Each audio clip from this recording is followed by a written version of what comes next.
सा नाम दूं, नाम दूं, कौन सा नाम दूं, मैं तेरे सना साही को सैर दर सैर लिए फेरता हूँ तन्हाई को, सैर दर सैर लिए फेरता हूँ तन्हाई को।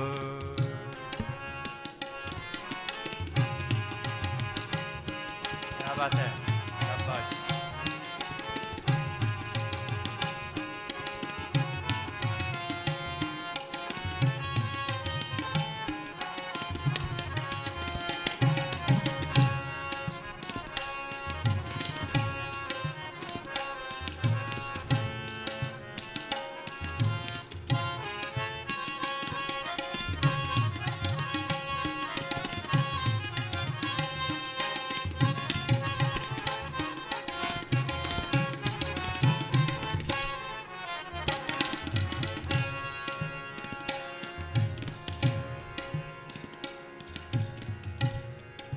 कोई महफिल हो,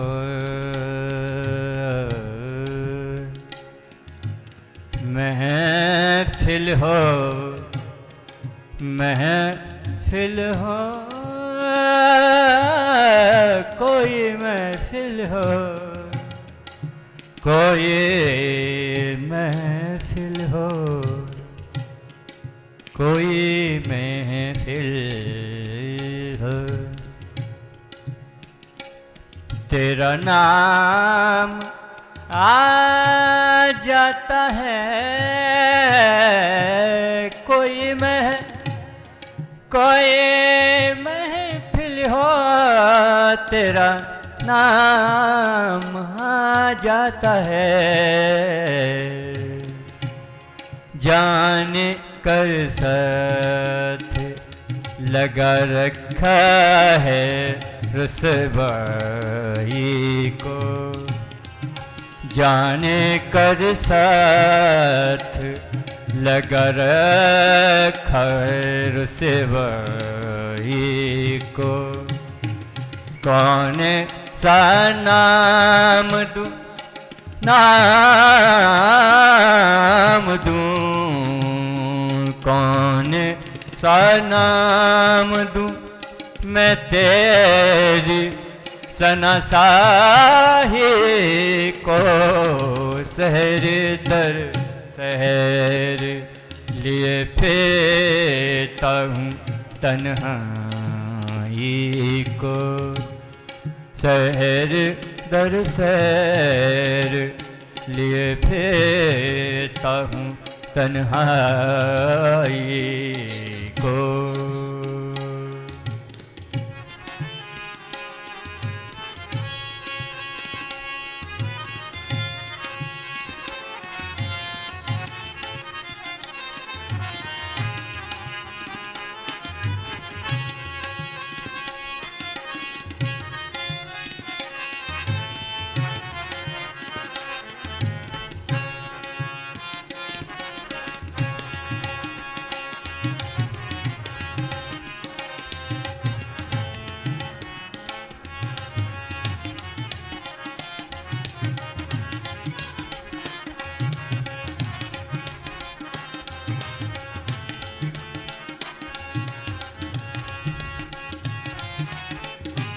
क्या बात है।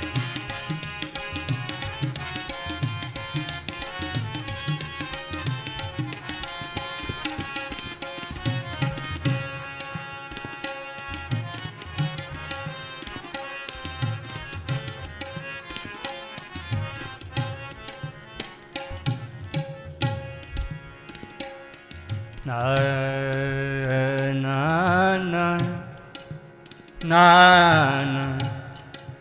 ना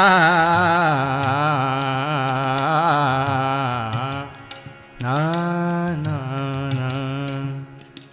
ना ना ना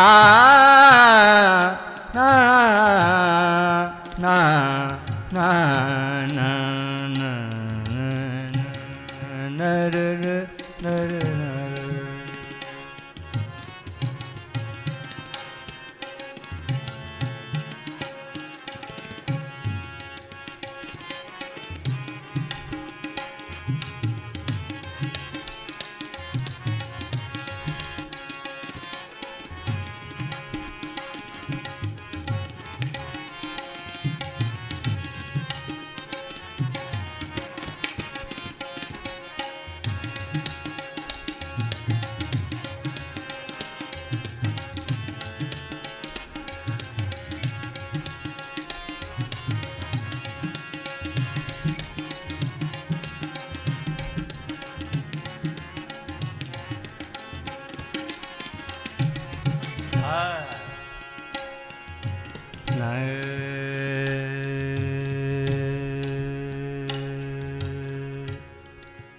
निर्गम ग ग ग ग गम ग ग ग पम ग ग ग धनि म ग ग नि रे नि ध नि धनि स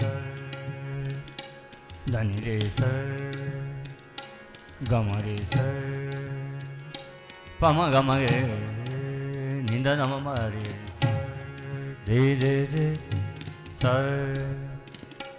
स म म म म म म ग ग ग म ग प म द ग म ग म प म ग रे नि न न प म ग रे से नि ध प म ग रे नि ध प स रे द रे से रे लिए फेरता हूँ तन्हाई को शहर दर शहर लिए फेरता हूँ तन्हाई को कौने सा नाम दूँ नाम दूँ कौन सा नाम दूँ मैं तेरी सना साहे को शहर दर शहर लिए फेरता हूँ तन्हाई को तन्हाई को तन्हाई को तन्हाई को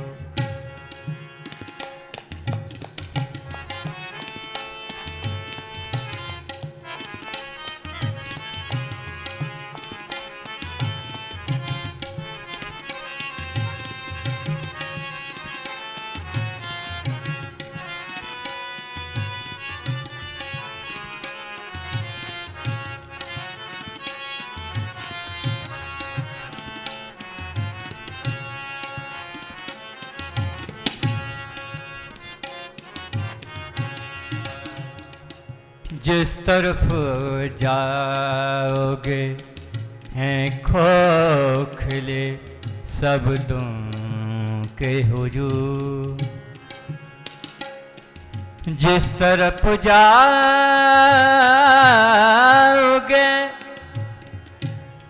जाओगे जाओगे जाओगे जाओगे जिस तरफ जाओगे हैं खोखले शब्दों के हुजूम खोखले खोखले खोखले खोखले शब्दों के हुजूम जिस तरफ जाओगे हैं खोखले शब्दों के हुजूम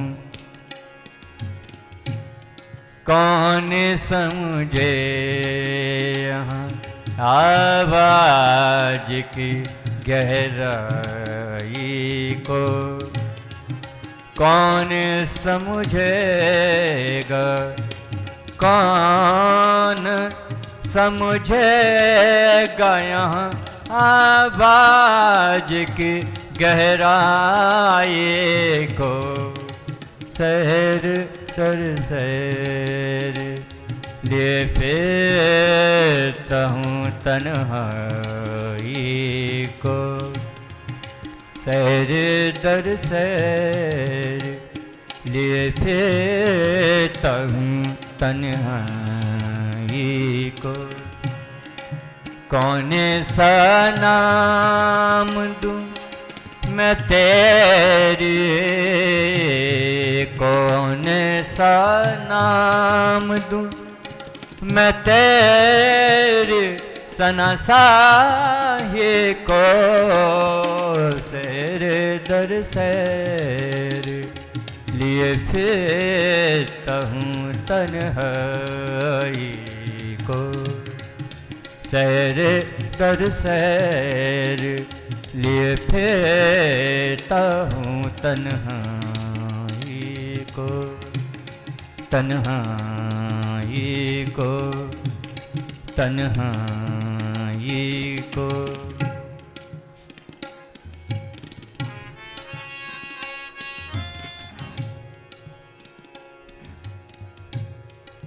खूब वाकिफ हूँ, वाकिफ हूँ, वाकिफ हूँ, वाकिफ हूँ,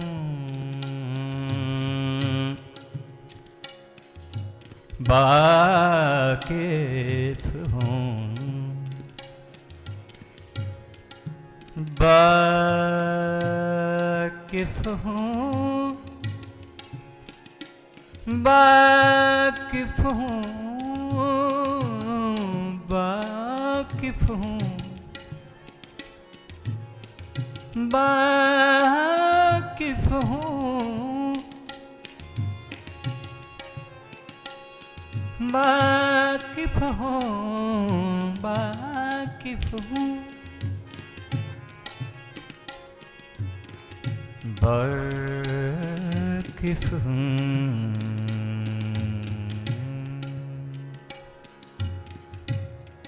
खूब वाकिफ हूँ दुनिया के चलन से रासिद।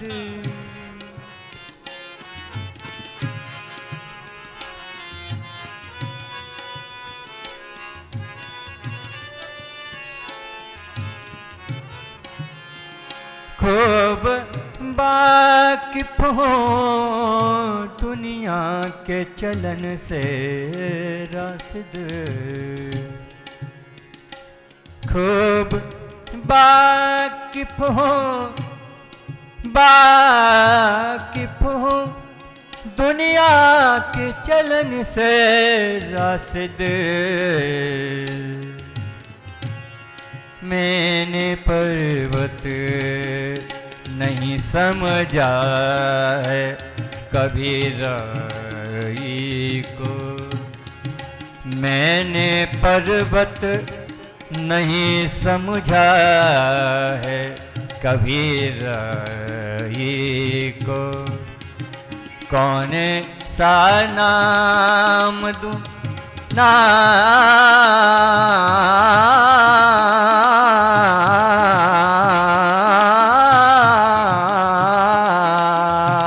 दूँ, कौन सा नाम दूँ मैं तेरी सना सा।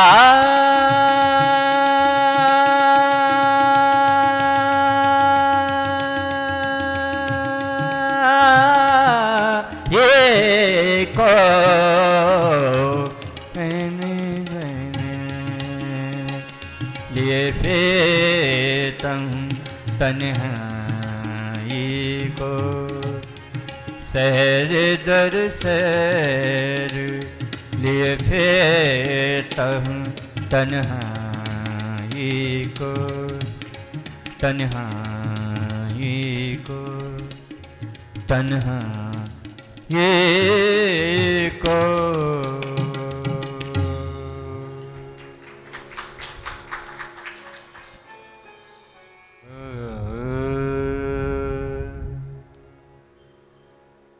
शांतकरं भुजंगसैनं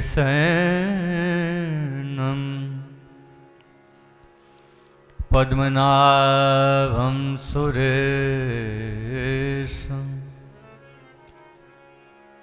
विश्वधरं गगनसदृशं मेघवर्णं शुभांगं लक्ष्मीकान्तं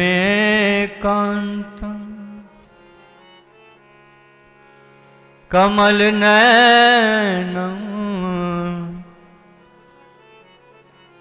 योगविरध्यानर्गम्यं वन्दे विष्णु भवभयहरं सर्वलोकैकनाथं बलमप्रमेयमनादिं जमव्यक्तमेकं गोचरम् गोविंद को परद्वंद्वहर विज्ञान धन धरनी धरन जे राम नाम जपंत संत अनंत जन मनरंजनम नित्य पल श्री राम गोविंद मासुर सरी चरण वंदनम यनमंडलम वेद वेदावदन्ते गायन्ति अचारण सिद्ध संग यदोगिनी योग जुसामुच संग पुनातुम सवितुर्वरेण्यम् हसितो मा सदगमय मृत्युर्मा अमृतं गमय तमसो मा ज्योतिर्गमय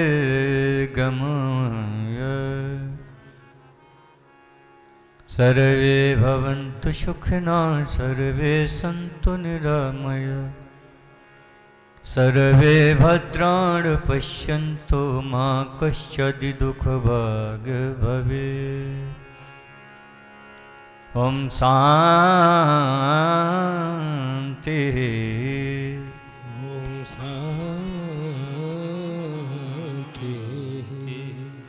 ॐ शान्तिः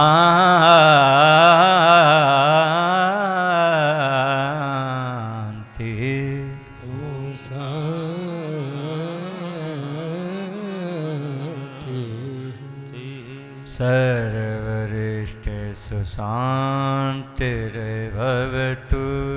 सर्वरिष्टेषु शान्तिर्भवतु। ॐ हरिः शरणम् ॐ हरिः शरणम् ॐ हरिः शरणम् ॐ हरिः शरणम् ॐ हरिः शरणम् ॐ हरिः शरणम् ओम हरे शरण। ओम हरि शरण।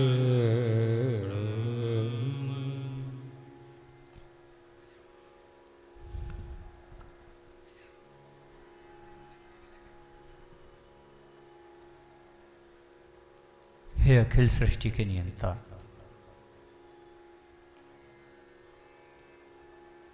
हे सबके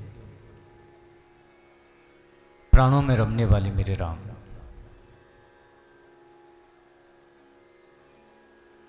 हे खटखट के वासी मेरे गोविंद,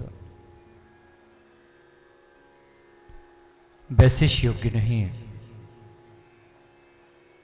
कि आपके श्री चरणों की वंदना कर सकूं। मंद हूं, अबोध हूं और अज्ञानी तो नितांत हूं, ज्ञान तनिक भी नहीं।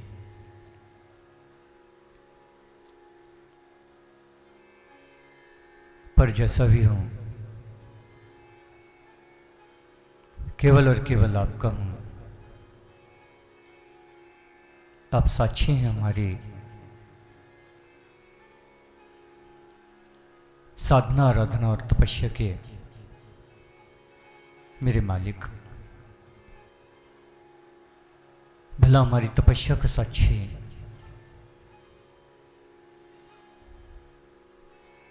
आपके अलावा कौन हो सकता है? हमने कभी आपसे कुछ नहीं मांगा,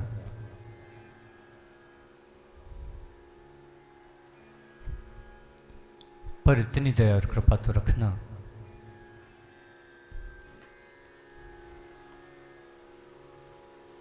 जिनके पास हम हैं या जो भी हमारे पास हैं, उनके जीवन के दुख कष्ट कलेशों को मिटाकर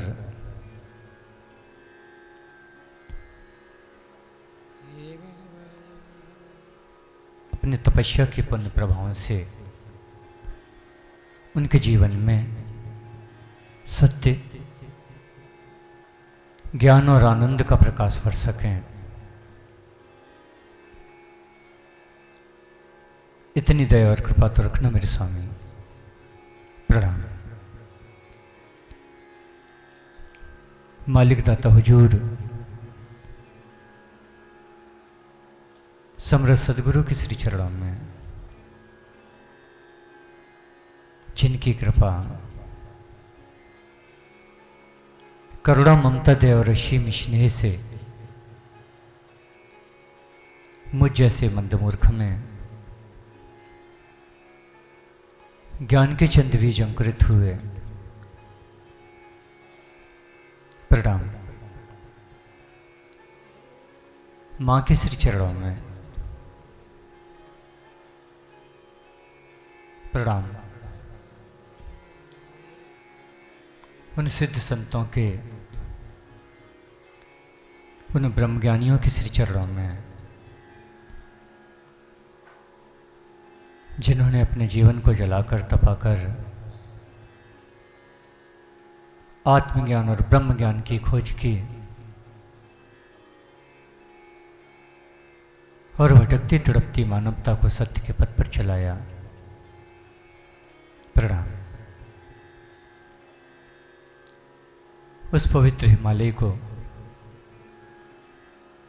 जिसके आंचल में हमने स्वयं को देखा, जाना, बदला, तरासा। और प्रणाम आप सभी प्रियजनों को और आत्मजों को।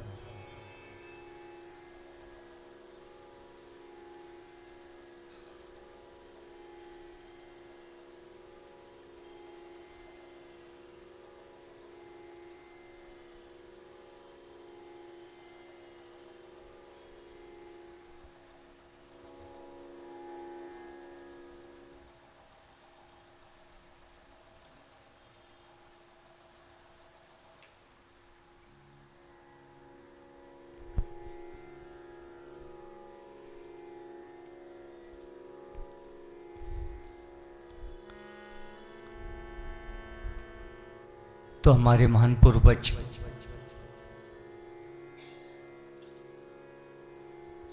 अपने जीवन को जीकर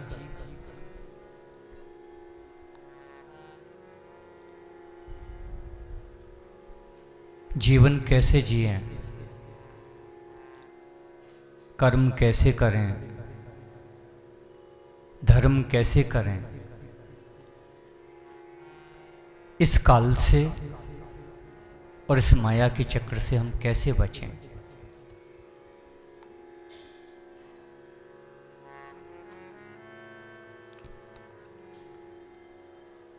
क्योंकि ऐसा नहीं है कि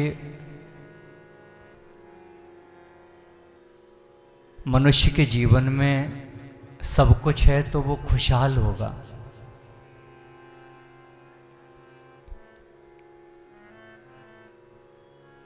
बात बिगड़ने के लिए 1 घंटा भी बहुत है, बात बनाने के लिए पूरा जीवन लग जाता है, लेकिन बिगड़ने के लिए 1 घंटा भी बहुत है। 1 घंटे में बिगड़ जाती है बात।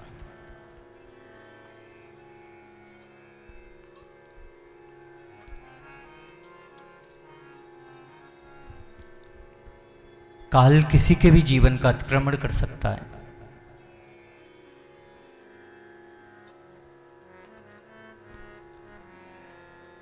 काल किसी के भी जीवन में, अच्छे भले जीवन में दर्द, संताप, दुख बढ़ सकता है।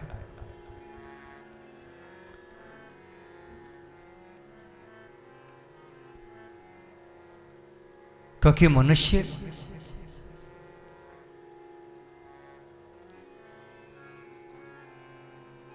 मूढ़ बुद्धि का है।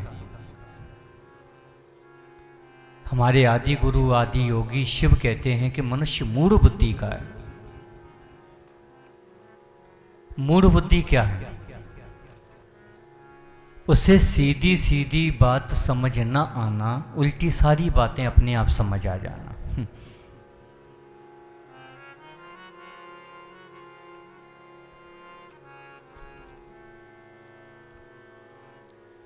जिनका कोई अर्थ नहीं, जिनको करने से कोई परिणाम नहीं, जो किसी ने किए नहीं, जो अर्थ विहीन हैं, वो हम कर रहे हैं और हमें सारे समझ में आ गए। लेकिन जो हमारे ब्राह्मणों ने ग्रंथों में लिखा, हमारे पूर्वजों ने इसे जिया और किया,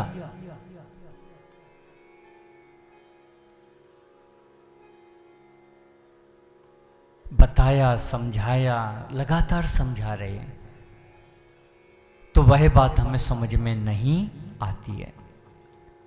इसी बुद्धि को मूढ़ बुद्धि कहा जाता है।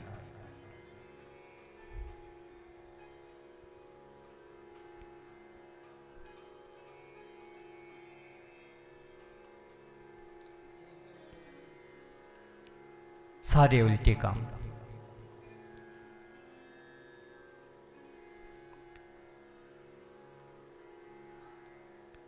तो यह मूढ़ बुद्धि विशुद्ध प्रज्ञा में कैसे बदले? अब प्रज्ञा क्या है? सचेत, होश, सही,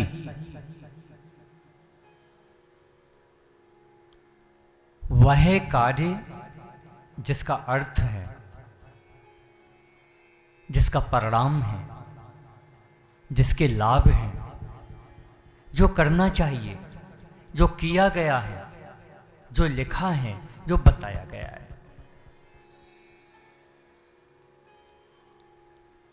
सचेत,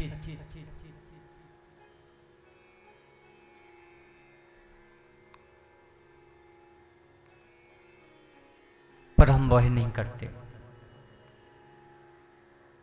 इसीलिए अपेक्षित परिणाम जीवन में घटित नहीं होते।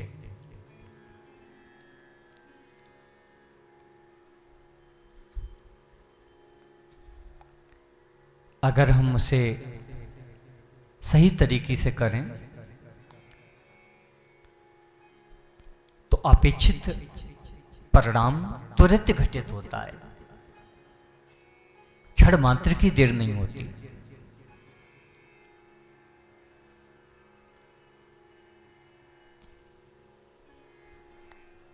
पर जो करना है उसे हम ऐसे टाल देते हैं, अभी क्या उम्र है, हम थोड़ी कर सकते हैं, कर लेंगे, देखा जाएगा।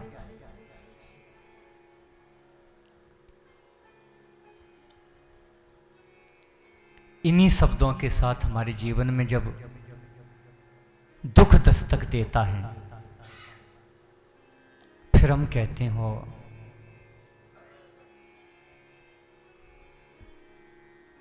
अब हम क्या करें।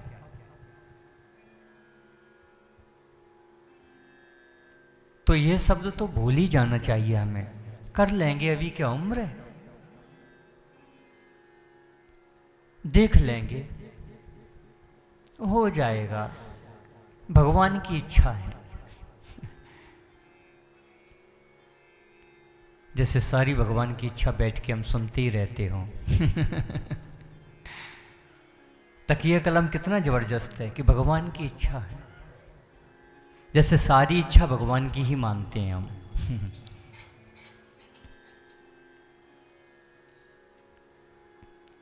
एक व्यक्ति की चोरी की प्रवृत्ति थी और वह मुझसे मिलने आया। थोड़े बहुत हालचाल पूछने के बाद वो अपनी बात चर्चा करने लगा और उसने कहा कि मुझे थोड़ा सा एकांत में समय चाहिए।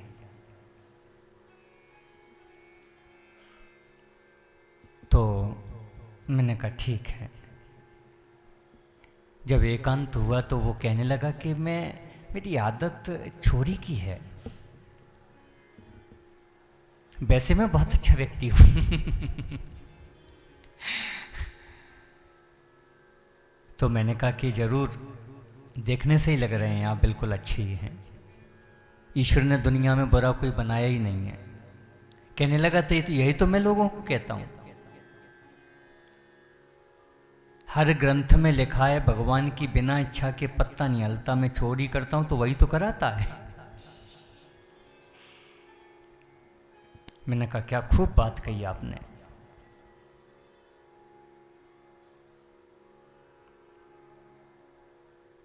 निश्चित तौर पे अब तुम किस ढंग से उसके तर्क को काटोगे। कहते ये तो ग्रंथ में लिखा है, भगवान ने कहा मेरी बिना इच्छा के पत्ता नहीं हिलता। अगर मैं चोरी करता हूं तो करवाता कौन है, उसी की इच्छा होगी तभी तो कर रहा हूं।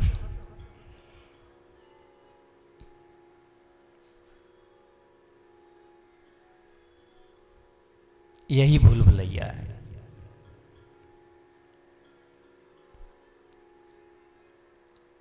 कि मनुष्य अपने किए गए अनैतिक कृत्य को भी ईश्वर पे थोपना चाहता है, लेकिन बहुत पाक साफ बनना चाहता है। कहता है कि मैं बहुत अच्छा आदमी हूं, चोर तो हूं पर मैं बहुत अच्छा हूं। वास्तव में ये उस चोर की कहानी नहीं, ये हम सब की कहानी है। हम सब ऐसे ही चोर हैं, लेकिन हम ऐसे ही कहते हैं कि हमसे ज़्यादा अच्छा कोई नहीं। हम सब के सब चोर हैं, हम सब के सब बेईमान और झूठे हैं। हम जीवन से बेईमानी करते हैं, हम अपनों से बेईमानी करते हैं, हम अपनों के साथ कपट करते हैं। हम ही कारण हैं अपनों को दुख देने के, हम ही कारण हैं अपनों को परेशान करने के। जो कुछ है वह हम हैं।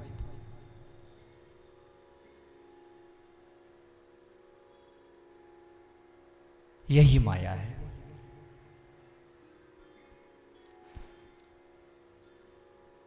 इसीलिए ब्राह्मण जनों ने सारी भक्ति, तपस्या, पुण्य, उपासना एक लाइन में समेट दी। कहते हैं कि मैंने भगवान के मुख से सुना है। अपने ऊपर भी नहीं लिया ब्राह्मण जनों ने। कहते मैंने भगवान के मुख से सुना है। कहते क्या? कि मैंने जब पूछा ईश्वर से कि तुम्हें कौन पाता है, वह कौन है इस धरती पर जिसने तुम्हें जाना है हे ईश्वर? और तुलसी बड़ी चतुराई से इस बात को बोल देते हैं कि सत्य को भगवती ने पूछा और शिव ने इसका उत्तर दिया है।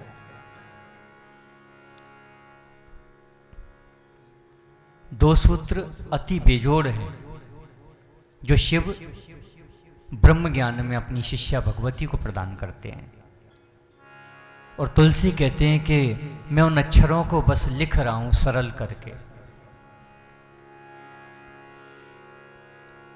हरि व्यापते सर्वत्र समाना धिंद धिंद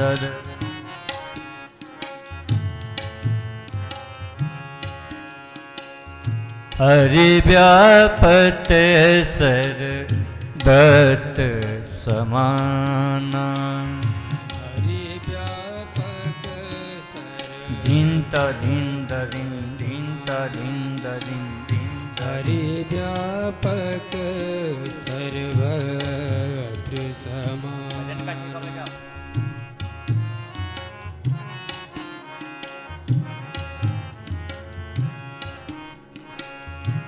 प्रेम से प्रकट होए मैं जाना, प्रेम से प्रगट होए मैं जाना हरि व्यापते सर्वत्र समाना हरि व्यापक सर्वत्र समाना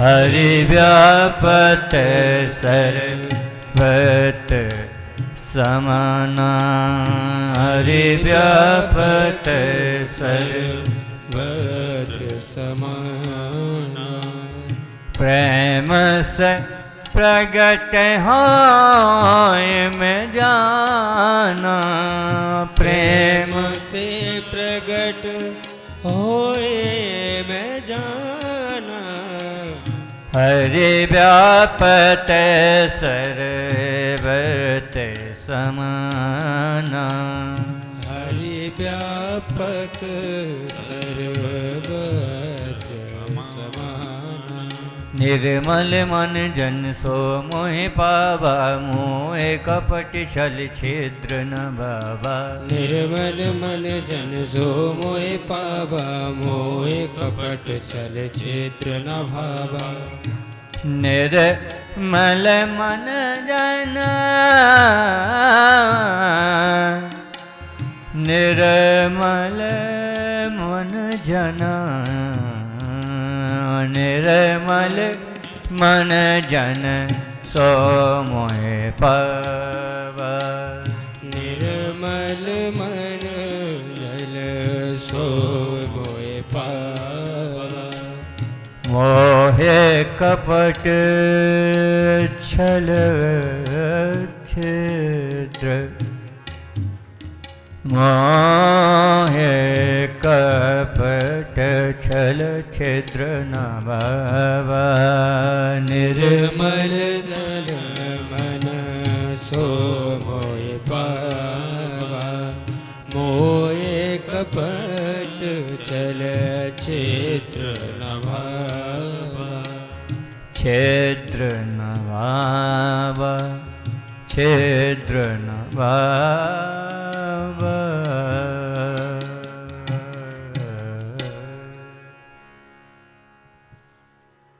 ये दो लाइनें इस सत्य को उद्घृत करती हैं कि उस परमात्मा को किसने जाना और किसने पाया। इस सत्य को ब्राह्मण जन बड़ी ईमानदारी से ग्रंथों में सजा देते हैं कि ब्रह्मादिक देवता जब एक असुर के संताप से उस परमात्मा को ढूंढ रहे थे, तो हे देवी उनके साथ मैं भी था। सबने पूछा कहाँ है ईश्वर, कहाँ है ईश्वर। ईश्वर ब्रह्मादिक देवताओं ने, स्वर्गादिक देवताओं ने। आपको ये लाइन समझ में आ रही? ब्रह्मादिक देवता पूछते हैं ईश्वर कहाँ है। सृष्टि के रचने वाले ब्रह्मा पूछते हैं ईश्वर कहाँ है। बड़ी सरल लाइन है लेकिन समझ में नहीं आएगी आपको।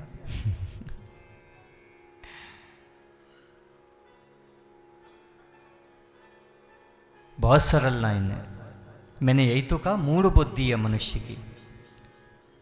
टेढ़ी सारी बातें समझ में आएंगी, सीधी सीधी कोई बात ही समझ में नहीं आएगी। ये बड़ी सीधी बात है कि ब्रह्मा तक को नहीं पता ईश्वर कहाँ है। पूछ रहे हैं कहाँ है ईश्वर। तो महादेव कहते हैं मेरे मुख से निकल पड़ा, कहाँ नहीं है वो। तुम पूछत है कहाँ और मैं पूछूं सक चाऊं, कहाँ नहीं प्रभु है मेरे मोहे दिखावो ठाऊं। कहाँ नहीं है वो। तुम पूछते वो कहाँ है, मैं पूछता हूं वो है कहाँ नहीं। हरि व्यापत सर्वत्र समाना, वह समान रूप से हर जगह उपस्थित है। समान रूप से, ऐसा नहीं कहीं 50 ग्राम में कहीं 30 ग्राम में। हवा को आप कैसी, हवा की उपस्थिति आप कैसी बताएंगे। कहाँ नहीं है हवा, किस जगह नहीं है, हर जगह है। प्रकाश की उपस्थिति आप कहाँ नहीं बताएंगे। तो दुनिया को रचने वाला जब रची सब सृष्टि उससे है, तो फिर वह सर्वत्र है। शिव कहते फिर वह मिलता कैसे है। प्रेम से प्रगट होए मैं जाना,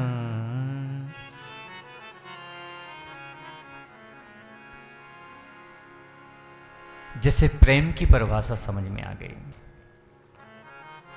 जो इश्क समझ गया, जो मोहब्बत समझ गया, जो प्रीति समझ गया, एक ही शब्द है इश्क, मोहब्बत, प्रेम, प्रीति, प्यार,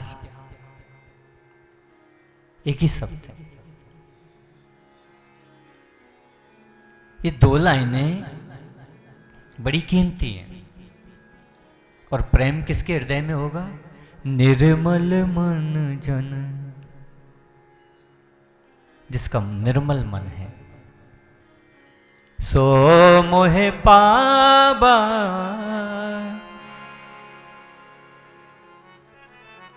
क्योंकि निर्मल मन में प्रेम पैदा हो सकता है। हम तो सुनते रहते दुनिया में बहुत लोग चिल्लाते जी हमें प्रेम है, 3 महीने बाद उनमें झगड़ा पैदा हो जाता है। 3 महीने नहीं, 3 साल बाद, 13 साल बाद झगड़ा हो ही जाना है। द्वंद्व हो ही जाने निर्मित। क्योंकि जिसे वह प्रेम कहते थे वह वास्तव में मोह था, वह अपेक्षा थी, वह इच्छा थी। प्रेम का अर्थ तो त्याग है, प्रेम का अर्थ तो बलिदान है। किसी की खुशी के लिए जीना, यह प्रेम की परिभाषा है। और ऐसा जीवन ब्राह्मण जन कहते हैं कि अनादिकाल से हम लिखने वाले हमारे पूर्वज उन सब के हम अनुभव बताते हैं। ब्राह्मण जन कहते हैं ऐसा धरती पर केवल और केवल हमें संत मिलाए, गुरु मिलाए।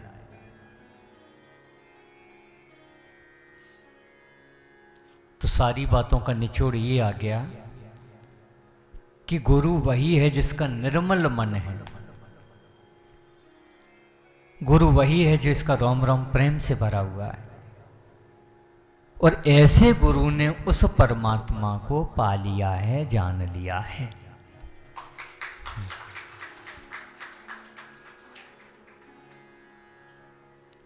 और जब भी ईश्वर के उस सत्य का भान किसी को हुआ है, ऐसे ही गुरु के चरणों में जाकर हुआ है। पन्ने पन्ने पर ब्राह्मणों ने लिख दिया।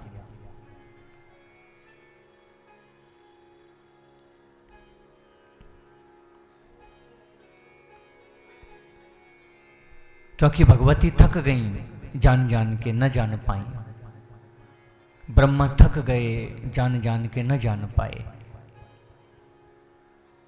और जब पहुंचे गुरु चरणों में,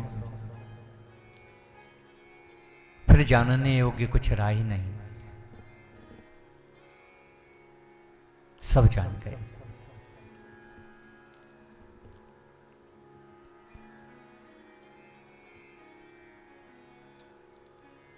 ऐसा नहीं है कि जो लिख रहे हैं ग्रंथों में ग्रंथकार वही झूठ है। लिखने के साथ साथ वो ग्रंथ के हर पृष्ठ पर उदाहरण भी दे रहे हैं।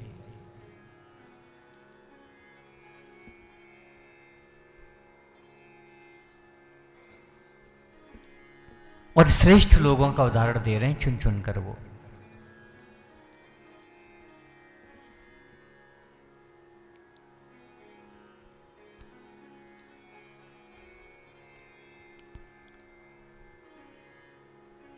अठारह पुराणों में प्रथम उदाहरण देते हैं वह सौनक जी का। करते करते थक गए और बहुत ईमानदारी से किया।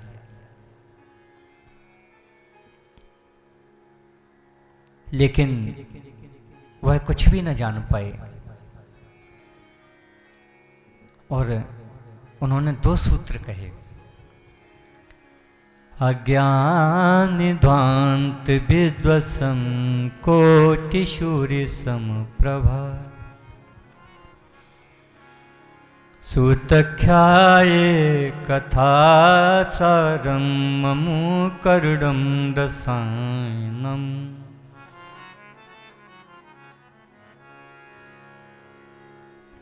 वेदों के मर्मज्ञ और विशारद, ग्रंथ पुराणों को कंठस्थ करने वाले, पूरा जीवन ईमानदारी से भक्ति में लगाने वाले सौनक कहते कि मैं कुछ नहीं जान पाया, मैं कुछ नहीं कर पाया। भक्ति ज्ञान विराग बतो विवेको वर्धते महान। माया मोह निरासश्च वैषणवे क्रियते कथम। न भक्ति पता चली, न वैराग्य पता चला, न ज्ञान पता चला, क्योंकि विवेक ही नहीं जगा। प्रथम श्रेष्ठ उदाहरण 18 पुराण के प्रथम पृष्ठ पर यह दिया ब्राह्मण जनों ने।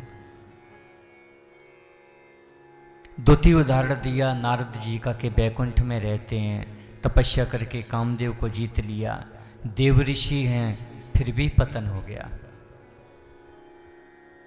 तृतीय उदाहरण सती का दिया, शिव जी के साथ ही रहती है। चौथा उदाहरण जड़ भरत का दिया, तपस्याएं की, पत्ते खाए, एक पैर पे खड़े रहे, लेकिन हिरण की योनि में चले गए। ऐसा नहीं कि लिख रहे हैं, हर पृष्ठ पर ब्राह्मण जन उसके उदाहरण भी दे रहे हैं समझाने के लिए।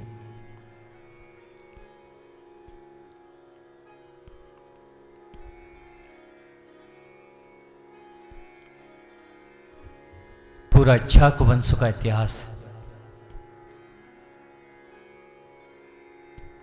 मनु का, पूरे सूर्य वंश का और पूरे चंद्र वंश के जितने भी श्रेष्ठ उदाहरण थे उन्होंने इन धर्म शास्त्रों में उदाहरण के तौर पे दिए और सब में सत्य को बताने की कोशिश की कि बिना गुरु के क्या हुआ और गुरु के क्या हुआ, गुरु के साथ क्या हुआ। फिर यह बताने की कोशिश की कि जो गुरु के करीब था उसका भी क्या हुआ, लेकिन जो दूर था उसका भी क्या हुआ।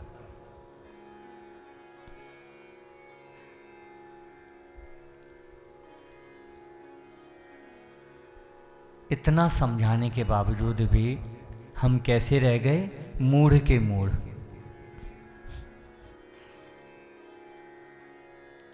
और मुझे नहीं लगता कि इससे भी ज्यादा कोई समझा सकता है।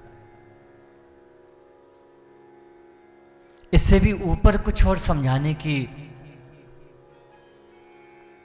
सीधी सी बात है। ये दाल है, ये चावल है, ये आटा है, ऐसे रोटी बनेगी, ऐसे दाल बनेगी, ऐसे सब्जी बनेगी, ऐसे खाई जाएगी। अब फिर भी ना खा पाओ तो क्या समझाया जाए।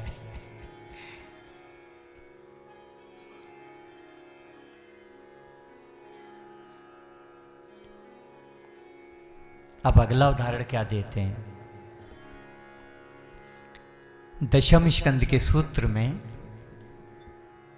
चंद्रवंश का श्रेष्ठ उदाहरण देते हैं।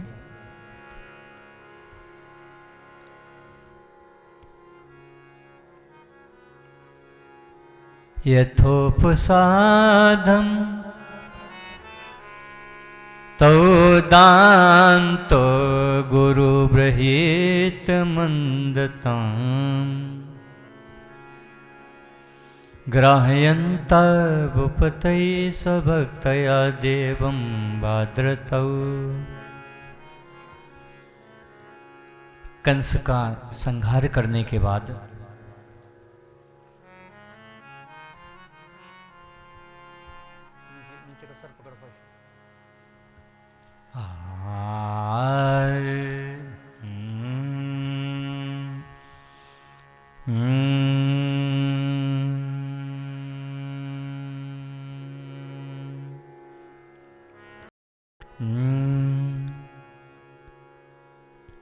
अपने नाना को आजाद किया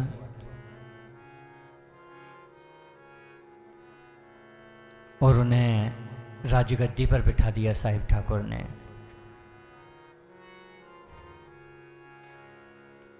अपने पिता को आजाद किया। बहुत ध्यान से सुनना, शायद आपको समझ में आ जाए। और अपने पिता से कहा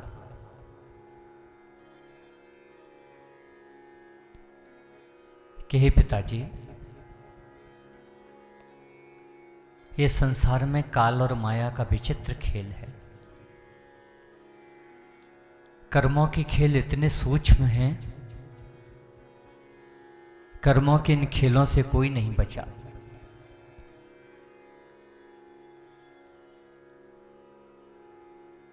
अगर कर्मों के इन खेलों से बचना है तो हमें बिना देर किए गुरु चरणों में जाना चाहिए। ऐसे अपने पिता से कहा नहीं। चंद मिनट गवाए स्वयं भगवान कृष्ण कश्यप गोत्री महर्षि सांदीपनी के चरणों में जा बैठे।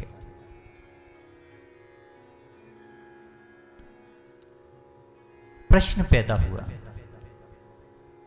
गंभीर प्रश्न पैदा हुआ।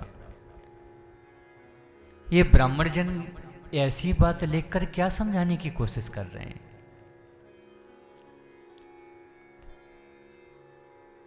कहते ईश्वर यही तो बताने की कोशिश कर रहा है आपको कि कर्म हम कैसे करें, धर्म हम कैसे करें, उद्धार हम कैसे करें, कल्याण हम कैसे करें।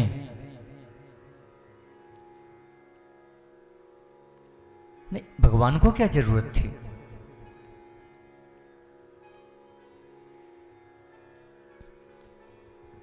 भगवान का कौन पतन करेगा? ईश्वर में कौन से दुर्गुण हैं? ईश्वर को किसकी जरूरत है? उपनिषद कहते हैं ना चार्तन्यम बहिरस्य न पूर्णापिचरम पूरा परम बहिश्चांत जगतो यो जगच्च। जो संपूर्ण बंधनों से परे है, जो स्वतंत्र है, जो मुक्त है, ऐसे ईश्वर को भी गुरु चरणों में जाना पड़ा। श्रेष्ठ संस्कृति है हमारी। जीवन कैसे जिया जाए ये पग पग पर सिखाया गया, बताया गया। लेकिन फिर कहूं गुरु अलग है, सदगुरु अलग है।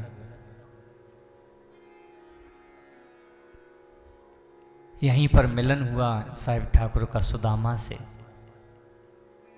मित्रता हो गई। राजपुत्र होने के बावजूद संस्कार, शिष्टता, सभ्यता, शुचिता, पवित्रता, सौम्यता, ये सब गुरु चरणों में सीखी।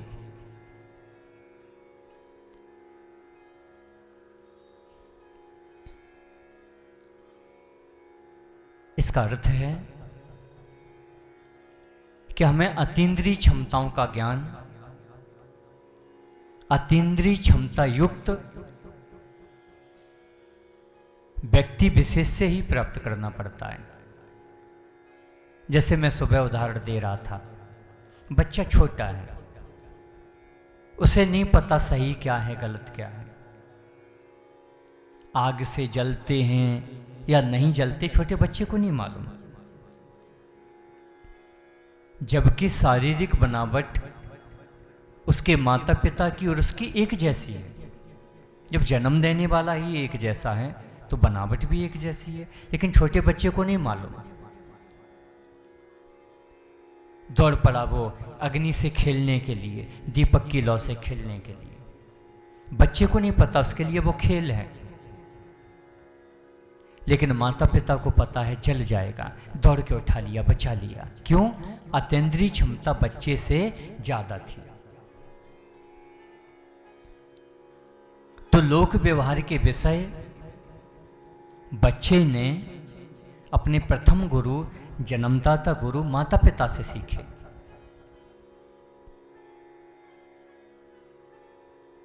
ये विशिष्ट है। फिर माता पिता को केवल इतना ही ज्ञान था, गृहस्थी कैसे चलाई जाती है, कैसे निभाई जाती है, कैसे चला लेना, कैसे निभा लेना। इसके बाद का ज्ञान संसार में जीवन यापन के लिए उसे किसी आचार्य से, किसी शिक्षक से लेना पड़ा। इसका अर्थ क्या हुआ? विद्यार्थी से ज्यादा अतीन्द्रिय क्षमता किसी शिक्षक की है, आचार्य की है।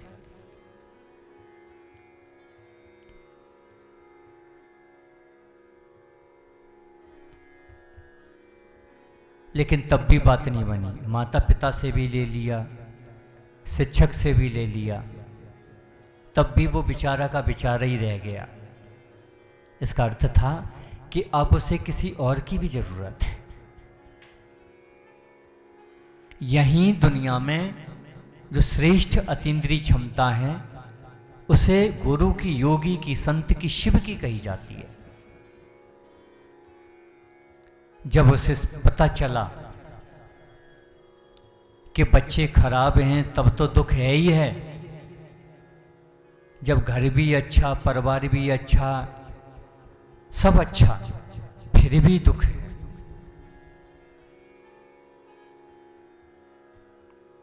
फिर भी माया का पास है, फिर भी काल का पास है।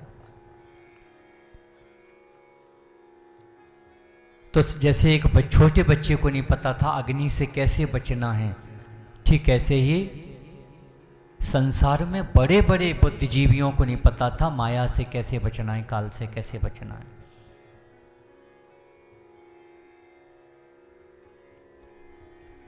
और इस माया और काल से बचने के लिए ही वो किसके चरणों में जा पहुंचे? सद्गुरु के चरणों में जा पहुंचे। इस सिद्धांत का, इस नियम का पालन स्वयं ईश्वर ने किया। तो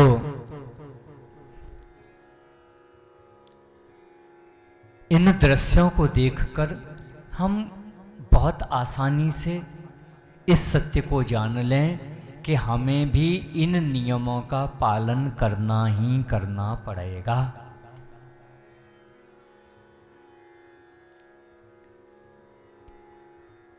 बार बार कुछ दोहराने में मुझे संकोच भी होता है, लेकिन दोहराना इसलिए पड़ता है कि मुझे भरोसा नहीं होता कि जो मैंने बोल दिया वो तुम में टिक भी गया है कि नहीं। इसलिए मुझे बार बार दोहराना पड़ता है।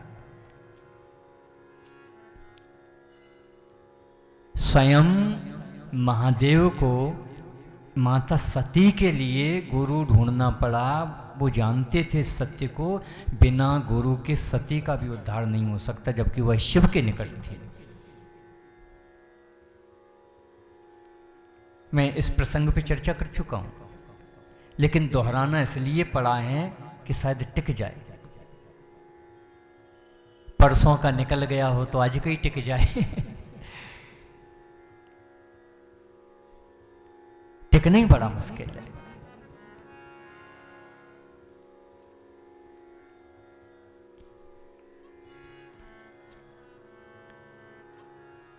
जीवन कोई बुरा नहीं है। जीवन चाहे ब्रह्मचर्य का हो, जीवन चाहे गृहस्थी का हो, चाहे बचपन हो, चाहे जवानी हो, चाहे बुढ़ापा हो, जीवन का कोई भी अंग उपांग हिस्सा व्यर्थ और बेकार है ही नहीं, बशर्ते हम उसे जीना जानते हो। और अगर जीना नहीं जानते तो सब बेकार। बचपन भी बेकार, जवानी भी बेकार, और बुढ़ापा तो वैसे ही बेकार है। उठना मुश्किल, बैठना मुश्किल, सुनना मुश्किल। कोई 10 बार बोलेगा जी, अगर 3 बार से ज़्यादा कर दिया तो पेशेंस ही ख़त्म हो गए हैं बच्चों के। 3 बार बोल दिया बेटा फिर बोलना, 3 ही बार कान ही फाड़ देगा फिर तो यही सुनाता रहूँगा, कोई काम ही नहीं है। वैसे तरक्की कर रहा है, विज्ञान मशीन बना दी है।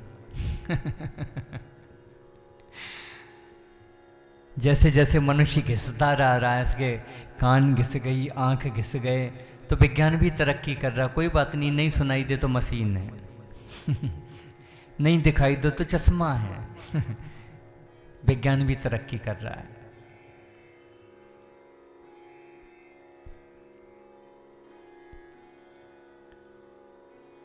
तरक्की भले ही लगे, लेकिन ये वजन है।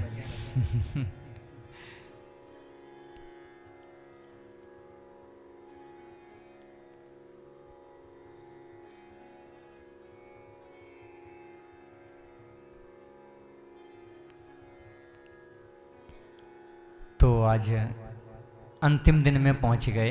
अब आगे तब चलें, पहले ये पूछ लें कि समझ में कितना आया है।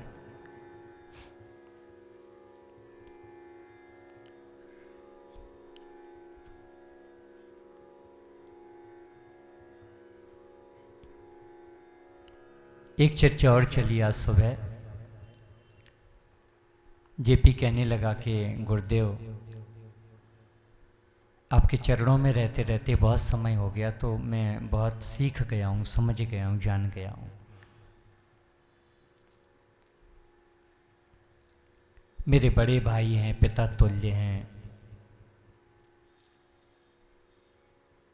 तो ये भी कुछ जान पाएँ, समझ पाएँ, तो मैं धर्म के बारे में जानना चाहता हूँ। धर्म क्या है?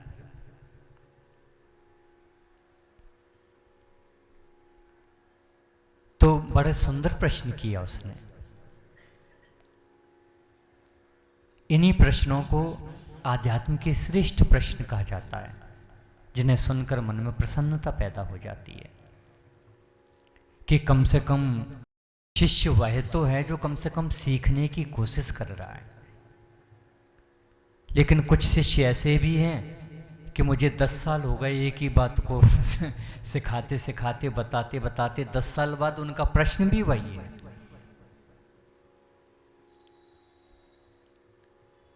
फिर तो एक ही उपाय बचता है, चुप हो जाना।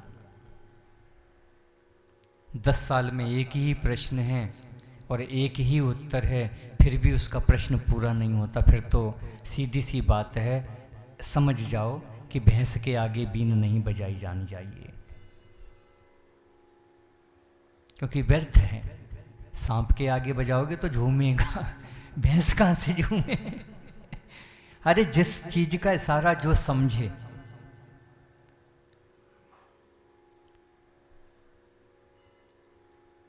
तो मैंने इशारे में तो कोई बात मैं बताता ही नहीं, मैं तो बिल्कुल साफ साफ बताता हूँ।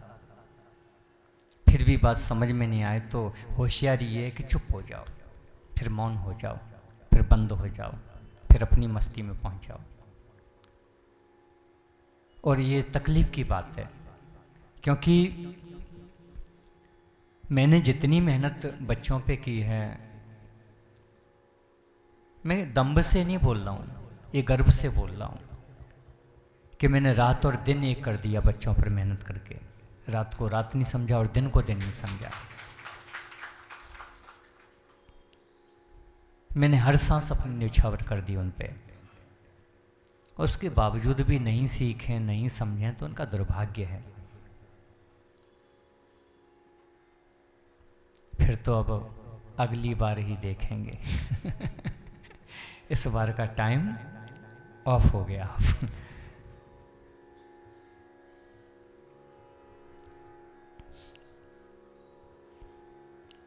अगली बार मिलेंगे तो बताएंगे बस तुम्हें कितना प्यार करते हैं। गाने बड़े अच्छे अच्छे हैं, ये गाना है, मिलेंगे तो तुमको हम बताएंगे, पता नहीं कुछ ऐसा ही है।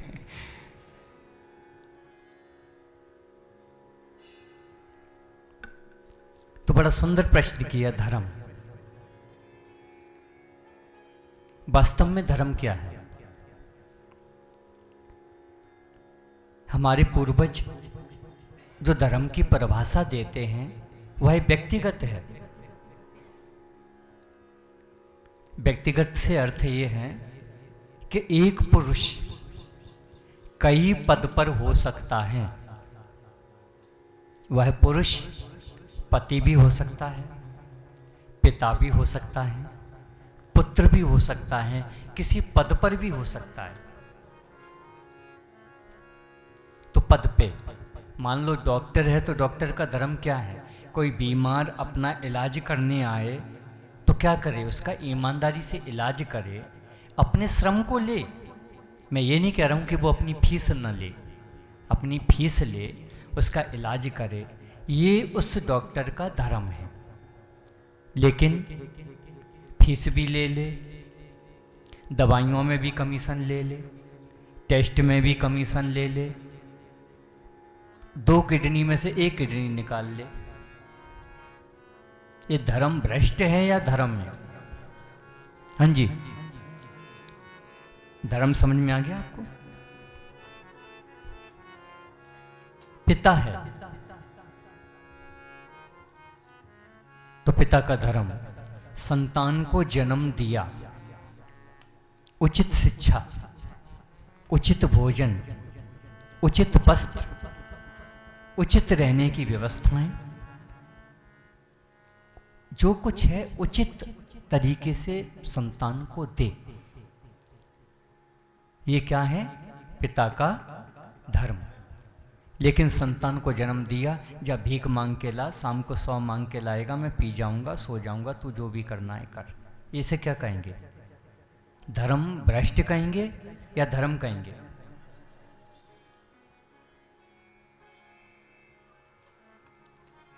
एक व्यक्ति किस पद पर है और अपने धर्म का, अपनी कर्तव्य का उस मर्यादा के साथ कितना पालन करता है, यह उस व्यक्ति का व्यक्तिगत धर्म कहलाता है।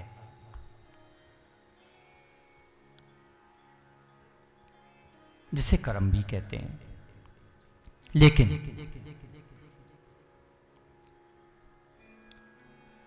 पूर्वज कहते हैं कि हम चाहे जितना कुछ भी कर लें, माता पिता बच्चे के लिए कितना भी कुछ कर दें, फिर भी बच्चा संतुष्ट नहीं है। वो यही कहेगा, किया क्या मेरे लिए? कितना भी कर दो, करते करते थक जाओ। और मुझे नहीं लगता जितना ईमानदारी से माता पिता करते संसार में कोई कर सकता है। लेकिन परिणाम क्या है? किया जरूर है, लेकिन अर्थ भी इनसा साबित होता है कब? जब हम उम्र के आखिरी पड़ाव में होते हैं, तब। ये हमें पग पग पे पता चलता है। ये किसी व्यक्ति विशेष की घटना नहीं है, ये समस्त धरती के प्राणियों के जीवन में घटने वाली घटना है।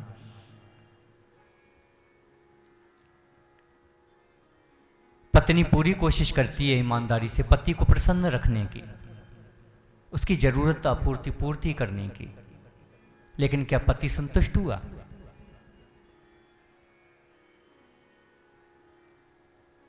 पति भी प्रयास करता है, ऐसा नहीं मैं एक पक्ष की बात कर रहा हूं, झगड़ा नहीं करना मुझसे वह भी प्रयास करता है, लेकिन पूर्ण प्रयास करने के बावजूद अपेक्षित परिणाम नहीं निकलता। जीवन एक प्याज की तरह है,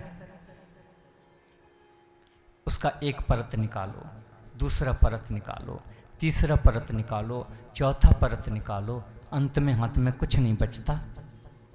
ये जानने वाले जान पाए। एक विषय ये, दूसरा विषय ये।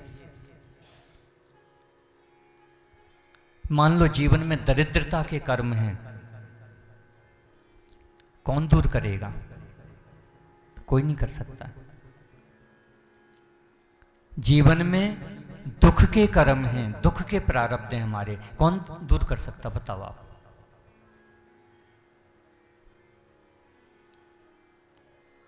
तीसरा, जो हमारे पास है, क्या क्या है? सबसे पहले शरीर है, फिर हमारी हवेली कोठी है, धन दौलत है, पुत्राधिक संपदाएं हैं, परिवार है। क्या यह हमारे साथ जाएगा? अब यहीं पर दूसरा धर्म समझ में आता है। हमने कर्म किए, ठीक बात है, लेकिन ग्रंथकार कहते हैं, ब्राह्मण जन कहते हैं, पूर्वज कहते हैं, ये तो पशु भी कर रहा है। तुम तो मनुष्य हो। क्या तुमने वह किया है जो तुम्हारे साथ आता है और जो तुम्हारे साथ जाता है? क्या तुम उस सत्य को जानते हो? तुम्हारे साथ क्या आता है, क्या साथ जाता है? क्या तुमने वह किया? अब यहां दूसरा धर्म स्वयं के लिए। मनुष्य के जीवन में प्रथम जो कर्तव्य है वो परमार्थ रूपी है, परिहित, दूसरों के लिए। और मनुष्य पूरा जीवन दूसरों के लिए जीता है, किसी भी रूप में वो जिए। लेकिन जब स्वयं का ही जीवन खोखला है तो दूसरों के लिए जी क्या सकते हो? स्वयं का पेट ही भूखा है तो तुम दूसरों को खिला क्या सकते हो? तुम्हारे पास कुछ है ही नहीं तो तुम दूसरों को दे क्या सकते हो? तो धर्म तुम्हें यहां सचेत करता है कि अवश्य दूसरों के लिए ही जीना चाहिए, लेकिन तुम तब जी सकते हो जब तुम्हारे पास कुछ हो।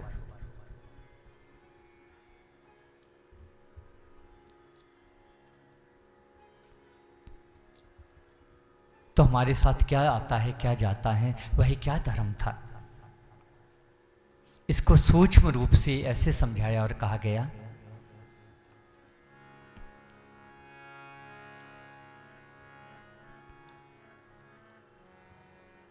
हमारे साथ जाएगा हमारा समय।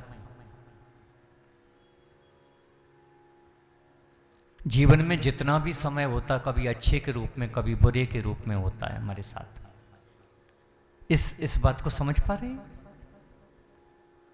कभी जीवन में अच्छा समय होता, कभी जीवन में बुरा समय होता, और सबके जीवन में होता है कि नहीं होता है? ऐसे समझें, दो बच्चे पैदा हुए, एक सड़क पर, एक कोठी में, हवेली में। किसका समय अच्छा है, किसका समय बुरा है? हाँ जी, मतलब जो सड़क पे पैदा हुआ उसका समय बुरा है, जो कोठी में पैदा हुआ उसका समय अच्छा है। निश्चित तौर पे ठंड होगी तो ओढ़ने को नहीं होगा, कोठी वाला अपने मखमल के गद्दे में होगा। पर क्यों? वो तो अभी पैदा हुआ बेचारा। पिछले कर्म, पिछले कर्म, इसका अर्थ है कि उसने जितना समय शुद्ध किया होगा, तो पहले वाले ने अपना समय शुद्ध किया, अच्छा बनाया, तो वो कैसा समय लेके आया? अच्छा। पहले और दूसरे वाले को पता ही नहीं था समय है क्या। खाओ, मारो, काटो, लूटो, झपटो, तो बुरा समय लेके आया। बात समझ रहे हैं कि नहीं समझ रहे हैं? एक कर्मों का खेल है। बड़े विचित्र कर्मों के रहस्य हैं। इन्हीं कर्मों के रहस्य को जानना भक्ति है, बंदगी है, धर्म है, आध्यात्म है। ये न समझ पाए फिर कुछ नहीं। मन, वो जो सड़क पे बच्चा पैदा हुआ, धीरे धीरे उसका मन किन में लगेगा? भीख मांगने वाले बच्चों में, चोरी करने वाले बच्चों में। मैंने इतने छोटे छोटे से बच्चे नशे करते हुए देखे, चोरियां करते हुए। पता नहीं आप भरोसा करेंगे कि नहीं।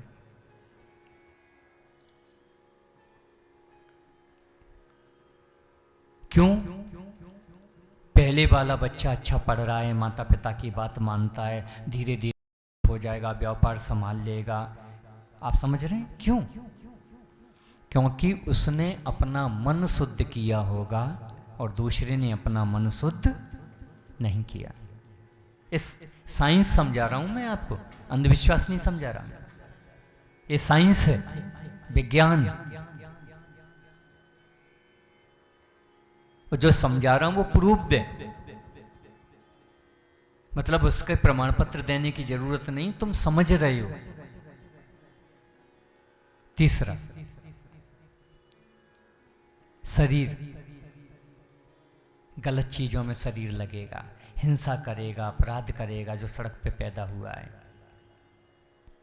लेकिन जो अच्छे घर में पैदा हुआ वो क्या करेगा?